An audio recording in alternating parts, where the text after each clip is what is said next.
Okay, so this is the last part for vector addition.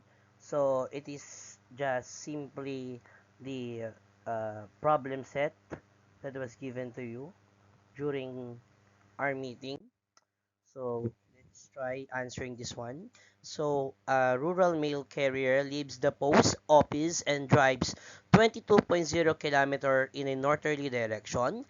She then drives in a direction 60.0 degrees south of east for 47.0 kilometer. What is her displacement from the post office? Okay. So let's illustrate it first. So let's have here a Cartesian plane. Okay. So we have here a Cartesian plane. So according to this, the driver drives towards north. Okay? So there's no angle that was mentioned. So therefore, from the point of origin or the zero marking, we will go towards north. And that is our displacement 1. Okay? Next, that is 22 kilometers, by the way. 22.0 kilometers. Next, and she then drives in a direction of 60.0 degrees. So here, you will assume that the 60 degrees is somewhat located at this part. But no, right? Kasi may binigay po siyang direction na south of east. Okay, so importante master nyo na to na ito yung south, ito yung north, this is our east, and this is our west. So we have the idea that south of east or southeast is located here. So how you will make a angle that is 60 degrees towards south of east? So you will use a protractor here. So babalik ta rin yung protractor dito, then saan pointing ang 60 degrees? Paganto. Okay? So therefore, nasa bandang ganyan siya. So, ganyan. Yeah. Okay, this is our displacement 2 measuring 47.0 kilometer. So now the question is, what is her displacement from the post office? So the question is, ano to? Yan. And this is our displacement. Okay, so if one dimension siya, for example, this one dimension lang to kasi nasa y-axis lang siya, ang x component niyan, 0. Pero ito, since siya ay slanting, tatamaan niya both y and x. And may angle siya, which is 60 degrees. And gagamit ka ngayon ng sine cosine dito, no? So, depende kung anong hinahanap, x or y component. So, na-discuss din sa previous recorded discussion. So, burahin muna natin. Okay. So, if you will graph it, ganito magiging itsura. If you use head-to-tail method, ganito, no? Basic lang. Pero, we are implying here the analytical method, the x and y components of the vector para mas accurate yung ating measurement.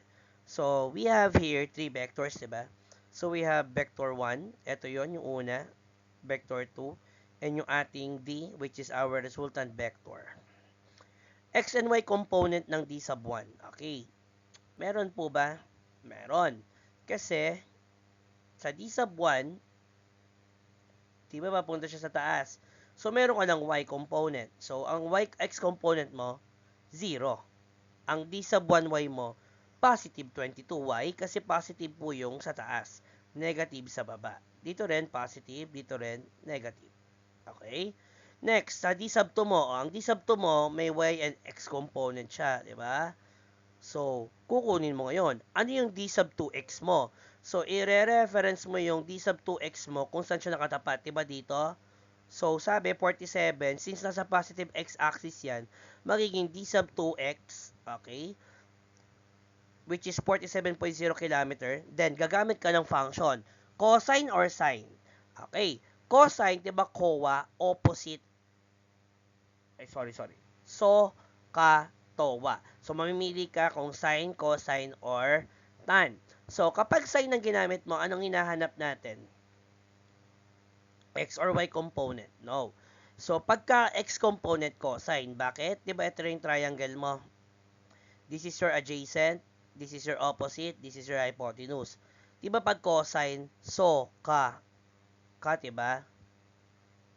Okay. Adjacent, over hypotenuse. Kaya, x component.